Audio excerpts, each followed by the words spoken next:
आपकी गरीबी, आपकी भूखमरी, आपकी बेरोजगारी अगर दूर करनी है तो सबसे पहले आपको क्या चाहिए? आपको अच्छे रोड चाहिए, पानी चाहिए, बिजली चाहिए और टेलीकम्युनिकेशन के साधन चाहिए। ये चार चीजें जहां होती है वहां उद्योग और व्यापार बढ़ता है, और जहां उद्योग और व्यापार बढ़ता है वही रोजगार मिलता है। मैं हमारे ऑफिस में मैंने American president John F Kennedy ji का एक बहुत बड़ा ऐतिहासिक वाक्य लिख कर रखा है। उन्होंने क्या कहा था? उन्होंने कहा था कि American roads are not good because America is rich, but America is rich because American roads are good. उसका अर्थ ऐसा है कि अमेरिका धनवान है, इसके कारण अमेरिका के रास्ते अच्छे नहीं हुए, तो अमेरिका के रास्ते अच्छे हुए, इसके कारण अमेरिका धनवान हुई। गिरिराज जी हमारे जिस डिपार्टमेंट के मंत्री है, उन्होंने अनेक गांवों को मजबूत रोड से भी जोड़ने का काम किया। मैं आपको बताना चाहता हूं, मैं मुंबई में मंत्री था, महाराष्ट्र में।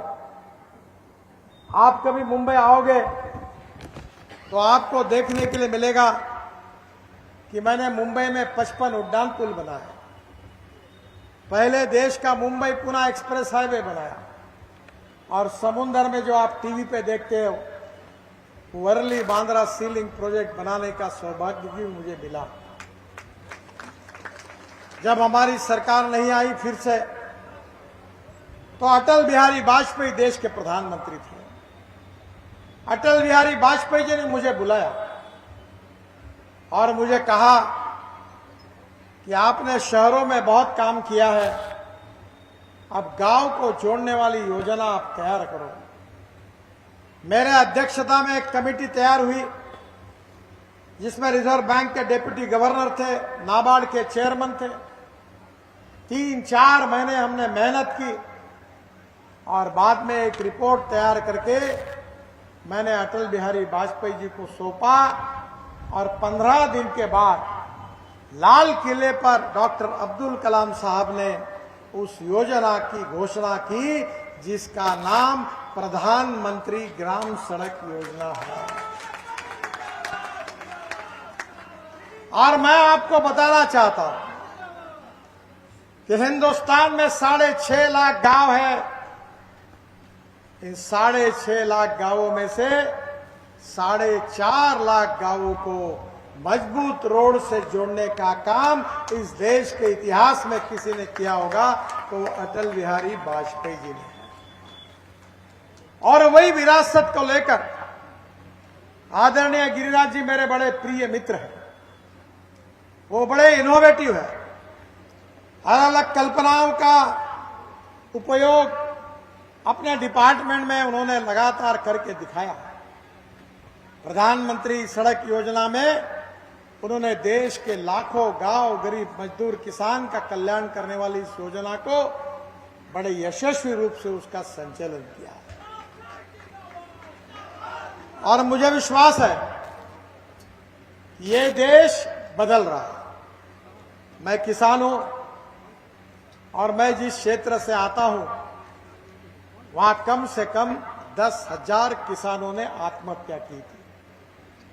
मैं 3 चीनी मिलें चलाता हूं और पहली बार 2004 में गिरिराज जी को पता है कि हमारे देश में किसानों को उनके उपज का सही दाम नहीं मिल रहा था। कपास सस्ता था, कपड़े महंगे थे, गेहूं सस्ता था, ब्रेड बिस्किट महंगे थे, संतरा सस्ता था, जूस महंगा था, किसानों के उपज को कोई कीमत नहीं थी। और उस समय अटल बिहारी वाजपेयी जी ने मुझे पेट्रोलियम मंत्री राम नाईक जी के साथ में ब्राजील भेजा और मैं ब्राजील गया था।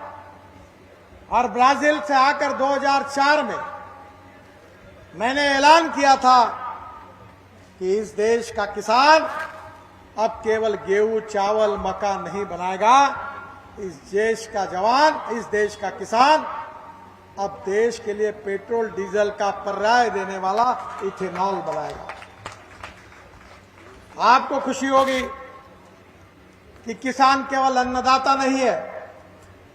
हमारी सरकार की सोच को समझो और समझकर बात करो।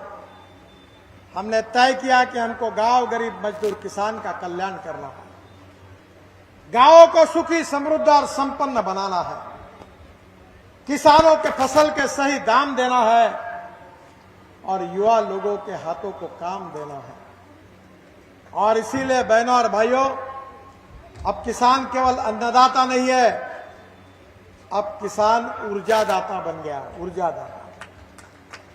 ये गिरिराज जी की पूरी कॉन्स्टिट्यूंसी है ना, इसको जितनी बिजली लगती है उससे ज्यादा बिजली मैं जो किसानों के लिए शुगर फैक्ट्री चलाता हूं वो उतनी बिजली तैयार करते हैं।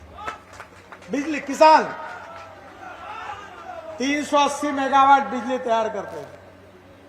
मुझे मालूम नहीं बिहार सरकार कितनी करती है, पता नहीं मुझे। एनटीपीसी की बिजली ज्यादा यूज करती है। हाँ,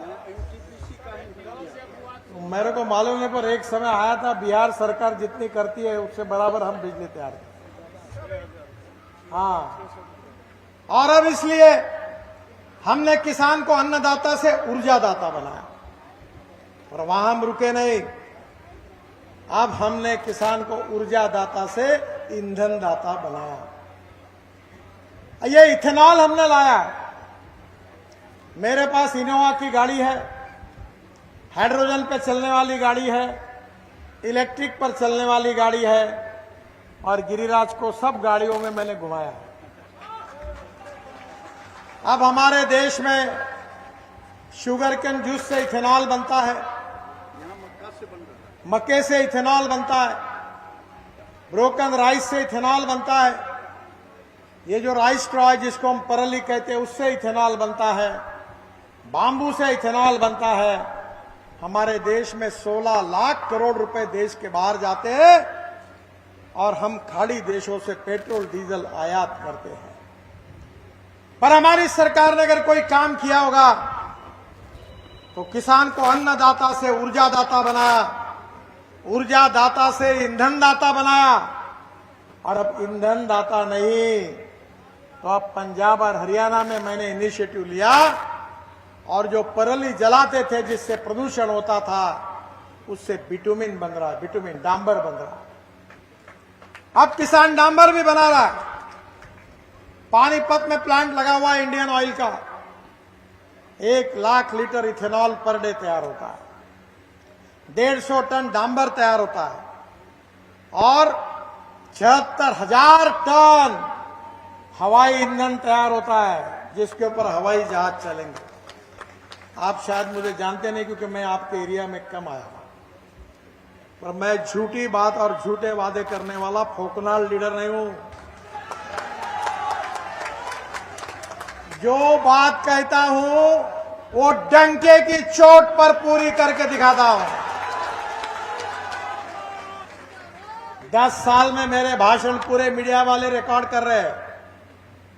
कोई माय का लाल पैदा नहीं हुआ, जो बात मैंने कही वो जब नहीं हुई वो कहने वाला कोई तैयार नहीं। और इसलिए मैं आपको आश्वासन दे रहा हूं कि आने वाले 5 साल में ये हीरो, होंडा, बजाज, टीवीएस, इसके स्कूटर और मोटरसाइकिल, मैं ट्रांसपोर्ट मंत्री हूं, अथॉरिटी हूं इसका, ये पूरी किसानों ने तैयार किए हुए 100% इथेनॉल पर चलेगी। मेरे ही मांग पर इंडियन ऑयल ने देश में 300 इथेनॉल के पंप खोलने का निर्णय किया है। और अब इनोवा जो टोयोटो की है, वो टोयोटो की गाड़ियां, मारुति सुजुकी की गाड़ियां, ये फ्लेक्स इंजन पर आ रही है। ये गाड़ियों में मैंने गिरिराज जी को सफर करवाया। ये गाड़ी में पेट्रोल का रेट है 120 रुपए लीटर, इथेनॉल का रेट है 60 रुपए लीटर।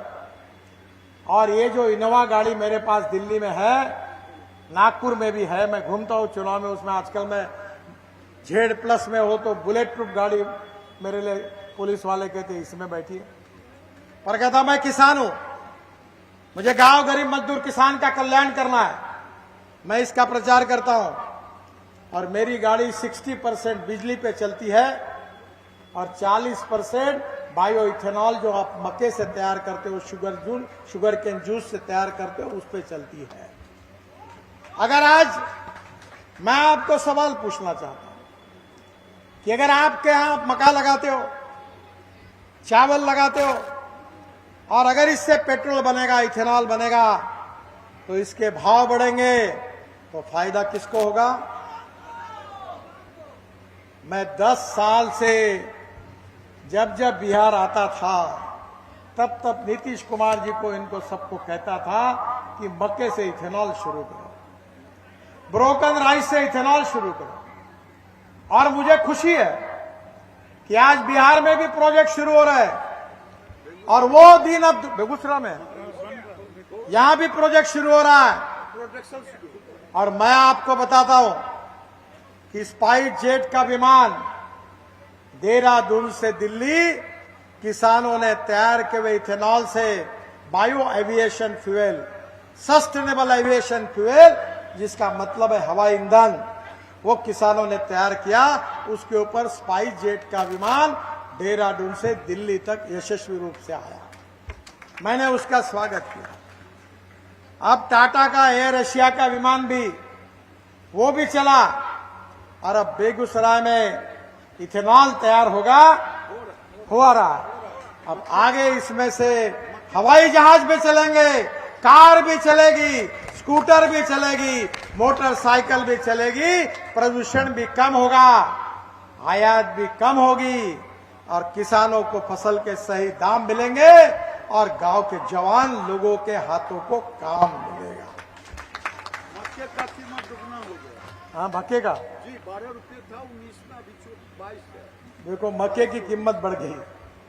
अगर मक्का खरीदने वाली इथेनॉल की फैक्ट्री नहीं होती तो क्या होता? ये क्यों नहीं किया कांग्रेस वालों ने? कांग्रेस और इतने दिनों में शासन था ब्राजील में, 1954 से लेकर इथेनॉल चल रहा है, क्यों नहीं लाया उसको? इंपोर्ट करते रहे गैस को, पेट्रोल को, डीजल को। महंगा पेट्रोल डीजल आप खरीदते, मिट्टी का तेल खरीदते। ये मिट्टी के तेल की जरूरत ही क्या है? कोई जरूरत नहीं। पर यह क्रांति अगर किसी ने की तो मोदी जी के नेतृत्व में जो हमारी सरकार आई उसने की। अब केवल इसके ऊपर हम रुके नहीं है, अब इसके लिए गिरिराज जी को पता है कि पानी से हाइड्रोजन निकालकर अब हमने गाड़ियां लाई है। मेरे पास हाइड्रोजन पे चलने वाली गाड़ी है, उसका नाम है मिराई। मिराई जापानी वर्ड है। मिराई का अर्थ होता है भविष्य। हमारा भविष्य का फ्यूल है हाइड्रोजन, और मैंने हाइड्रोजन की गाड़ी मेरे पास है जिसके ऊपर भी गिरिराज जी ने चक्कर लगाया है। मैं झूठ नहीं बताता, ये सब होने वाला है। गांव में जो अंधेरा है, गरीबी, भूखमरी, बेरोजगारी का, वो छटेगा।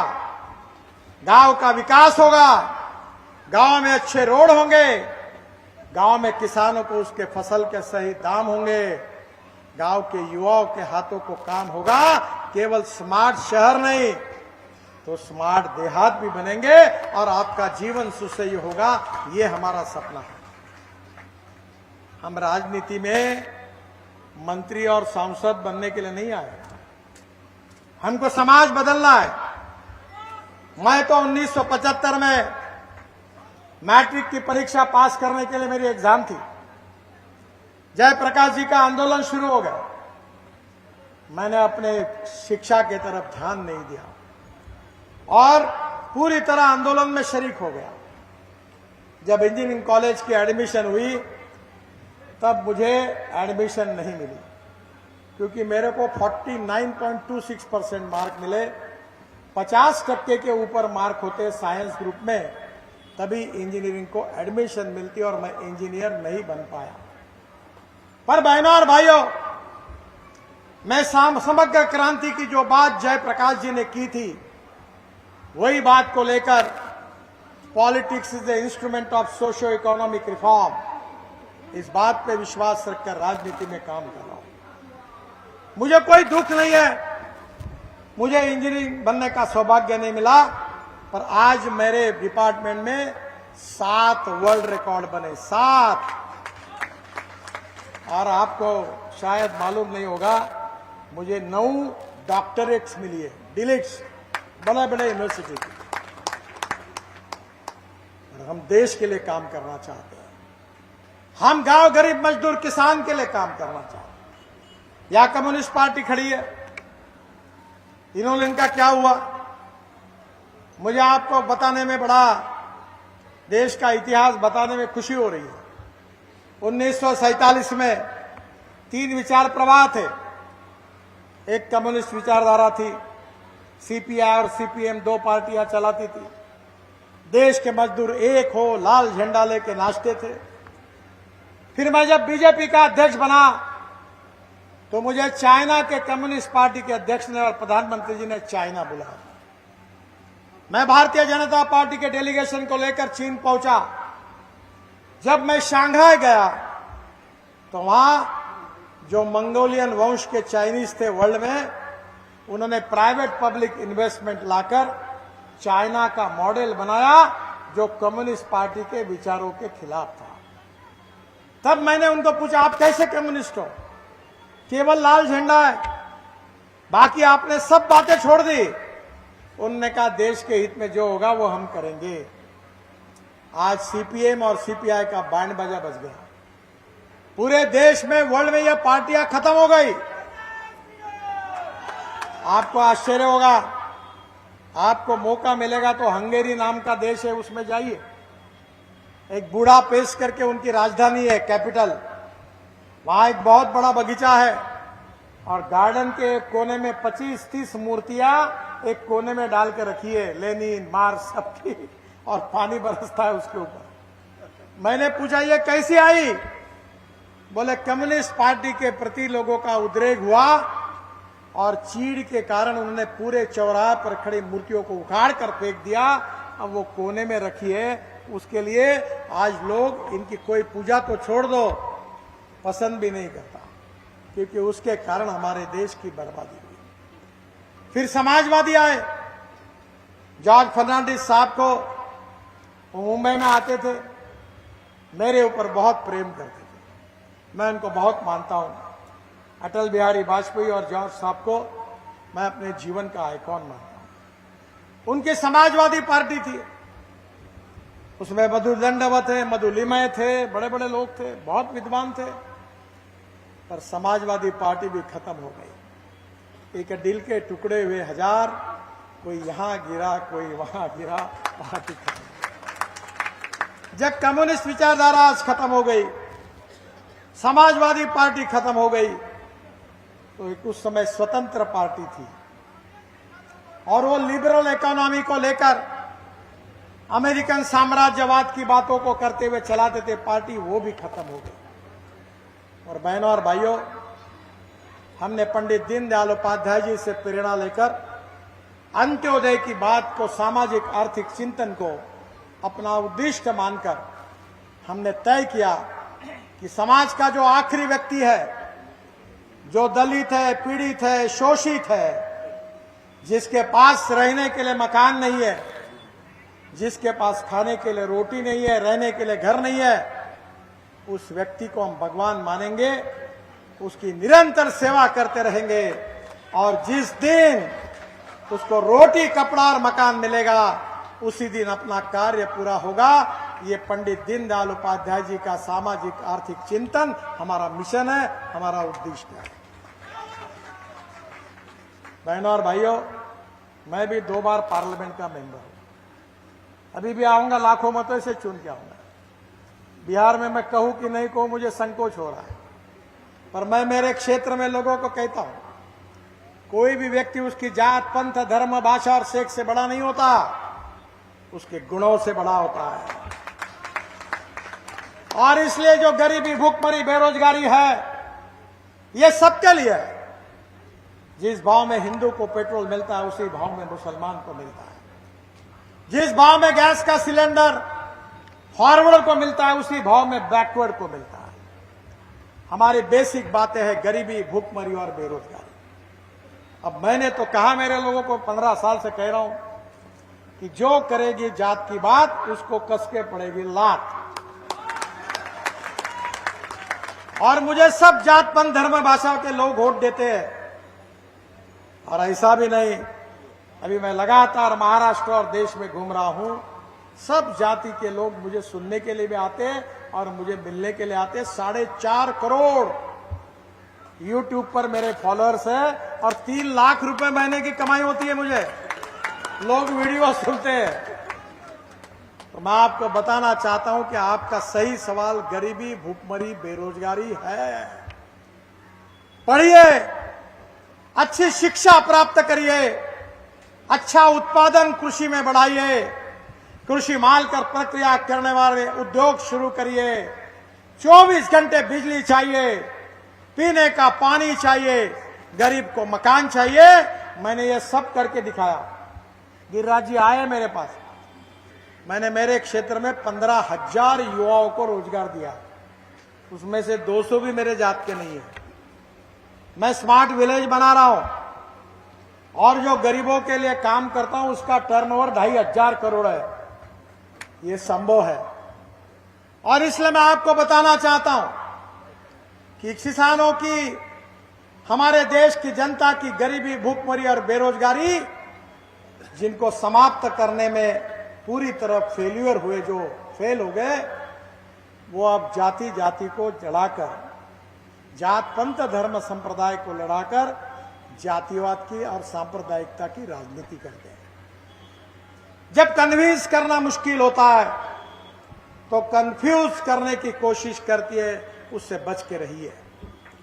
और मैं विश्वास देता हूं कि मोदी जी के नेतृत्व में हम ऐसा हिंदुस्तान बनाना जा रहे हैं जो विश्व गुरु होगा।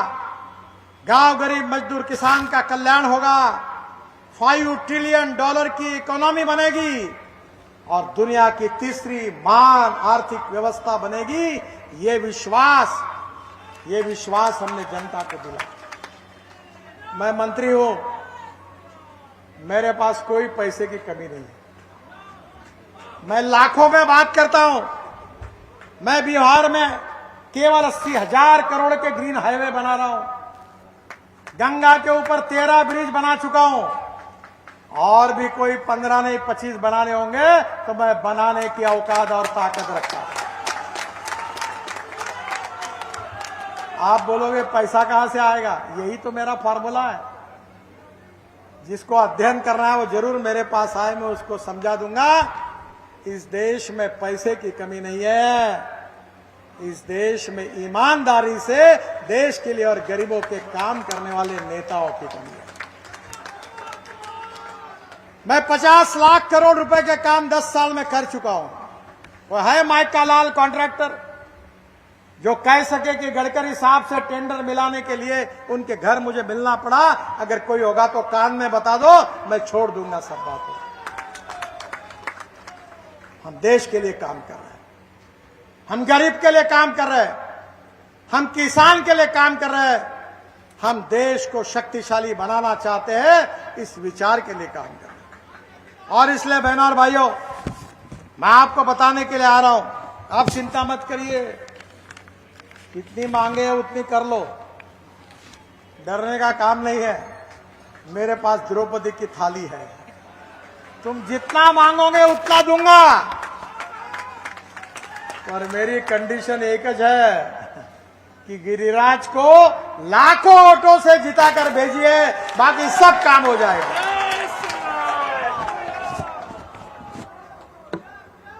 गिरिराज जी ने मेरे पास मांग की थी बेगूसराय के मटिहानी शामो को जोड़ने के लिए 4,400 करोड़ की लागत से 28 किलोमीटर 6 लेन परियोजना गंगा नदी पर 6 लेन ब्रिज का निर्माण कराया जा रहा है, निश्चित रूप से होगा। अभी लैंड एक्विजिशन अगर पूरा होगा तो चुनाव समाप्त होने के बाद 1 महीने के अंदर कार्य का शुभारंभ होगा, ये मैं आपको बताऊंगा। गिरिराज जी ने अपने जूते बहुत घसीटे हैं इसके लिए। मेरा डिपार्टमेंट ये 4,400 करोड़ की लागत के ब्रिज को देखकर मुझे बोल रहा था कि साहब गंगा पर इतने ब्रिज बनाए, इसकी जरूरत ही क्या है। बोला जरूरत केवल इस बात के लिए है कि गिरिराज जी ने मांग की है, इसलिए जरूरी है और ये करना है। तो ये ब्रिज तो हो जाएगा और ये ब्रिज बनने के बाद बिहार में से उड़ीसा, झारखंड, पश्चिम बंगाल दूरी 75 किलोमीटर कम हो जाएगी। फिर एक एलिवेटेड रोड का निर्माण जिसकी मांग गिरिराज जी ने की थी, कापसिया चौक से बेगूसराय जेल क्षेत्र तक 256 करोड़ की लागत से 4 किलोमीटर 4 लेन एलिवेटेड रोड निर्माण कराया जा रहा है। और यहां मैं आपको बताना चाहता हूं कि NH 31 में जो बीहड़ है उसमें भी एलिवेटेड रोड बनेगा और जिसको बदलने के कारण मैं 200 करोड़ ज्यादा खर्चा करूंगा, वो भी मैंने मंजूर करके रखा। बेगूसराय में रेलवे ओवरब्रिज, बरौनी जंक्शन में 35 करोड़ की लागत से ROB का भी निर्माण, जिसमें थर्मल प्लांट और फर्टिलाइजर प्लांट की कनेक्टिविटी में सुधार हो जाएगा। मोकामा में गंगा पर ब्रिज निर्माण, फिर मेरे डिपार्टमेंट ने वही बात कही। मैंने कहा गिरिराज जी ने मांग की है, मोकामा में ओटा से सिमरिया के बीच 1161 करोड़ की लागत से 1 किलोमीटर लंबा गंगा पर रेल सह सड़क पुल का और अप्रोच रोड का निर्माण भी हो रहा है।